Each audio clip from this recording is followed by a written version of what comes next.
वर्षा तुमच्या सर्वांचं स्वागत करते। आज आपण कॅनव्हास लावून बॅक नेक डिझाईन कटिंग आणि टिचिंग करणार आहे।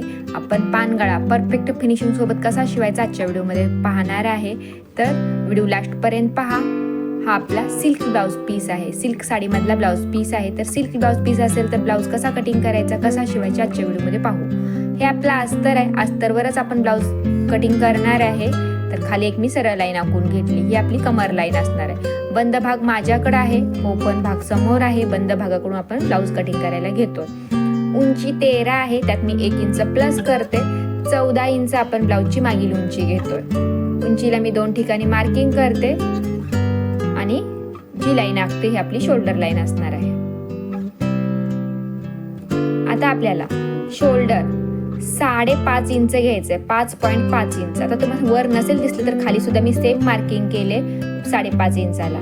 जेवढं शोल्डर घेतले मुंडा सुद्धा आपल्याला सेम तेवढाच घ्यायचा आहे, 5.5 इंच किंवा 5.5 इंच। आणि ही आपली छाती लाईन आखली, आपली कमर लाईन, छाती लाईन, शोल्डर लाईन तिन्ही लाईन आखून झाल्या।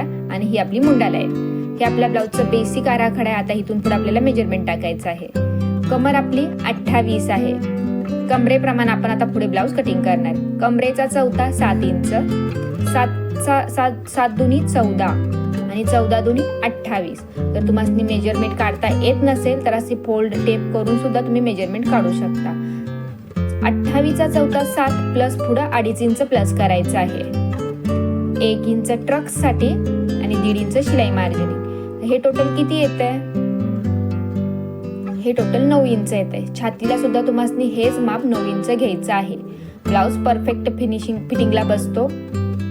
जर आपण माप काढून सुद्धा सेम प्रोसिजर करतो, दोन्ही माप इक्वलच करून घेतो। आणि मुंडा लाईनीचा मध्य काढून मुंड्याचा शेप द्यायचा आहे। शोल्डर पट्टी 2.25 ची आहे किंवा 2.3 इंचाची। त्यात मी शिलाई मार्जिनिंग 1.5 इंच प्लस केलं, 3 इंच शोल्डर पट्टी। जो राहतो तो आपला गळा रुंदी आहे, 2.5 इंच राहिला आहे। सेम मार्किंग मी खाली 2.5 इंचाचीच केली आणि असं लाईन आखून घेतली। कमर पट्टी 3.5 इंचाची आणि त्याला लाईन मार्किंग करून आपला बॉक्स बनला आहे गळ्याचा। आणि असा पानाचा शेप, हार्ट शेप तुम्हाला द्यायचा आहे। मी आता 3 शेप तुम्हाला काढून दाखवते। हा बघा, तुम्हाला जास्त डीप गळा नको असेल तर मी सगळ्यात लास्टला जो शेप दिला हा तुम्ही घेऊ शकता। मोठा हवा असेल तर तुम्ही हा जरा शेप बाहेर असा बॉक्सच्या बाहेर काढायचा आहे तर असा घेऊ शकता। आणि नॉर्मल हवा असेल तर जो मध्ये शेप आहे तो तुम्ही त्याप्रमाणे ब्लाउज कटिंग करू शकता। सेम मापानं सेम प्रोसिजर फॉलो करून तुम्ही ह्या ठिकाणी तुम्हाला ज्या मापाचं ब्लाउज कटिंग करायचंय, थोडक्यात तुम्हाला 30 मापाचं जरी कमर असेल तर शोल्डर सुद्धा सेम घ्यायचंय, मुंडा सेम घ्यायचंय। फक्त तुम्हाला 30 च्या मध्ये 1/2 इंच पुढे वाढणार आहे। आणि गळ्याचा शेप तुम्ही हवा तो देऊ शकता। मी मधला जो पान शेप होता तो कटिंग केला आहे। आपलं अस्तर कटिंग कंप्लीट झालं आहे। चला ब्लाउज कटिंग करायला घेऊया। ब्लाउज मी असा सिल्की आहे म्हणून पसरून ठेवलाय। खाली एक लेस आहे किंवा वर्क आहे आणि वर मोर आहे, तर मी मोर घेणार आहे, लेस घेणार नाही। आणि आपल्याला ह्याला बाजूबाजूनी कट करायचं आहे आणि नंतर चिपकून परफेक्ट कटिंग करून घ्यायचं आहे। तर हा मी घेतल्यानंतरचा लुक आहे, हा बघा।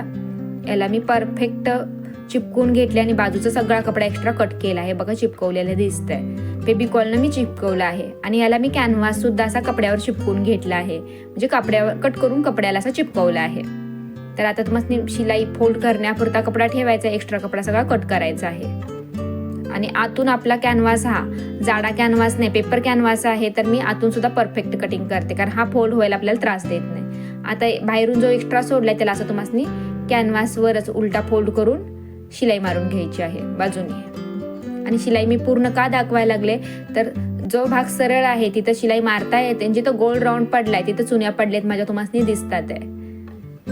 आणि हा बघा, हा कॅनव्हास जास्त आतमध्ये तर तुम्ही कट करून काढते, कारण आपल्याला थोडाच पाहिजे, असा बाहेर नाही निघला पाहिजे तो त्यातून। कॅनव्हासच्या आपण गळ्याच्या बाजूला कॅनव्हास लावला ना तर पट्टी फिनिशिंग सोबत दिसली पाहिजे। तर आता आपला ब्लाउज कटिंग करून तयार आहे। तर असा ब्लाउज परफेक्ट पसरून ठेवायचा आहे आणि कॅनव्हास जो आपण कट केलाय साईडून शिलाई मारून घेतले ते सगळ्यात पहिला असं मध्य ठिकाणी ठेवायची आहे। आणि पहिली पिन आपण मध्ये लावणार आहे आणि परत बाजूला तुम्हाला आपण परफेक्ट त्याच्याप्रमाणेच कटिंग केलंय, तर हा बरोबर त्याला अटॅच होतो।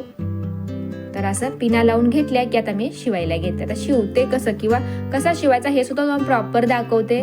तर हा बघा, आपण किनारीनं शिलाई मारून घेतो आणि जिथं प्रॉपर सेप आहे पानाचा किंवा जिथं आपला पानाचा टोक येतो तिथं सुद्धा मी मशीन कशी फिरवते, दाब कसा उचलते, ह्या गोष्टीकडे लक्ष देऊन पहा आणि सेम फॉलो करा. हे बघा आपला कॅनव्हास ब्लाऊजला अटॅच झाला आहे. आता अटॅच झाल्यानंतर पिना काढून घ्यायच्यात, एकदा पलटी करून बघायचं पाठीमागचा भाग बरोबर आलाय का. नसेल आला तर तुम्ही थोडीफार शिलाई बाजूला गेली असेल तर ती कव्हर करू शकता. आपला बरोबर आला आहे तर आपण गळ्याच्या बाजूने असे कट टाकून घेतोय. कट टाकणं गरजेचं आहे. कट टाकला की हा भाग इझिली फिनिशिंग सोबत पलटी होतो. आता आपल्याला हा आतमध्ये फोल्ड करायचा आहे, पण असा फोल्ड करायला त्रास होतो. तर फिनिशिंग हवा असेल तर ह्या कॅनव्हासला सुद्धा आपण एक दाब शिलाई देणार आहे. दाब शिलाई देणं खूप गरजेचं आहे, त्यामुळे तुमच्या ब्लाऊजचं फिनिशिंग वाढतं. दाब शिलाई देताना बघा मी आतमधला जो आपण शिलाईचा कपडा आहे, शिलाई मार्जिनिंग आतमध्ये गेले अर्धा इंच किंवा पाव इंच, ते सगळा कपडा मी काय केलाय आपल्या कॅनव्हासकडच्या साईडला घेतलाय. आणि हे बघा इथं जिथं पानाचा कोन बनतो तिथं मी हळूहळू मशीन चालवते आणि जिथं आपला पान सेपसाठी जरा गळा राऊंड फिरलाय तिथं सुद्धा तुम्हाला आरामात कॅनव्हास शिलाई चालवायची आणि सरळ भागाला इझिली चालवता येते. तर आता बघा हा पलटी किती पटकन झाला, दाब शिलाई मारल्यामुळे ही जादू होते. आता तुम्हाला हवं तर इथं एक शिलाई किनारीला फिनिशिंग शिलाई आपण मारणार आहे. तुम्हाला नसेल मारायची तर मारू नका, आपला नेक रेडी आहे. ह्याला हवी तर मी एखादी पायपिंग लावू शकता, लेस अटॅच करू शकता. हे बघा इथे अशी छोटीशी पायपिंग लावून फिनिशिंग देऊ शकता. तुम्हाला हवा तो लुक बनवू शकता. मी याला लेस अटॅच करणार आहे. ही लेस आहे आपली, हे बघा अशी मी गळ्याच्या बाजूला लेस अटॅच करणार आहे. तर त्याच्या आधी मी फिनिशिंग शिलाई देणार आहे, त्यामुळे आपल्याला लेस लावणं सोपं होईल. कारण वरचा कपडा सिल्की आहे, जेवढा आपण चिपकवला तर तो सगळा शिलाईमधून आतमध्ये गेला आहे. आता वरचा कपडा फुगून थोडाफार बाहेर येणार आहे. आता मला दिसतं मी दाब शिलाई देताना कसा कपडा सरकवून घेते, व्यवस्थित करते. तुम्हाला सुद्धा सेम प्रोसिजर करायची आहे. आता फिनिशिंग शिलाई दिल्यानंतर मला हवी तेवढी लेस मी अशी कट करून घेते आणि आता मी लेस गळ्याला अटॅच करणार आहे. लेस अटॅच करायच्या आधी मी धागा बदलून घेणार आहे, कारण की आहे त्या धाग्यानं तुम्ही लेस अटॅच करणार नाही, लेसचं फिनिशिंग खराब होतं. तर गोल्डन धागा मी टाकलाय आणि नंतर गोल्डन धागा मी मशिनीला लावला आहे आणि एकदम एका किनारीला मी शिलाई मारते, लेसच्या बरोबर मध्ये मारत नाहीये.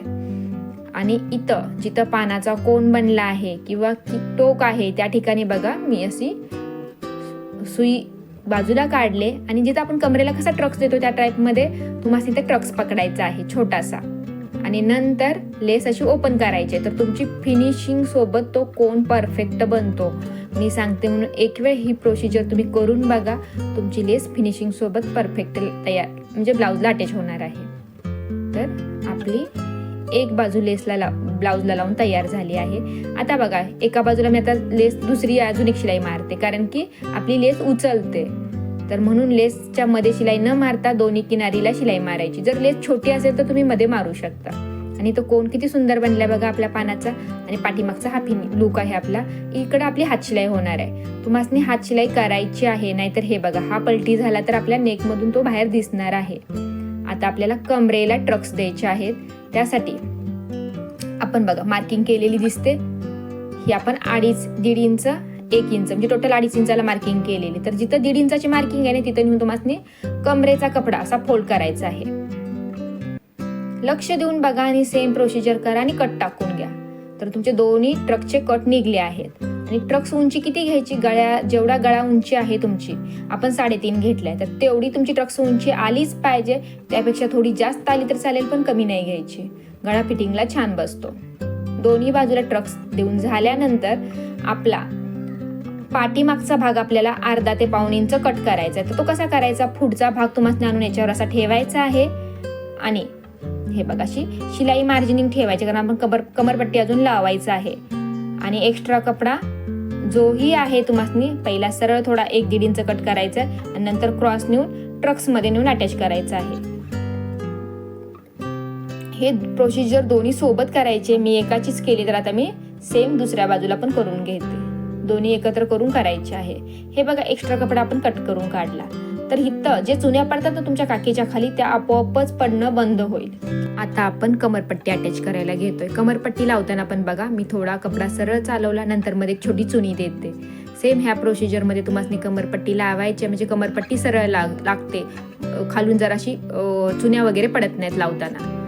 मी ह्याचा पुढील भाग कसा कटिंग केला किंवा कसा शिवला, फोल्ड्रक्स ब्लाऊज आहे 34 साईजचा, तर मी त्याचा सुद्धा याचा पुढेच व्हिडिओ अपलोड करणार आहे. हा मागील भाग आहे, पुढील भागचा व्हिडिओ सुद्धा मी लवकरच अपलोड करेल. तर आपला मागील नेक किंवा मागील भाग फिनिशिंग सोबत शिवून तयार आहे. व्हिडिओला लाईक करा, शेअर करा आणि ह्या चॅनेलला सबस्क्राईब करा. थँक्यू.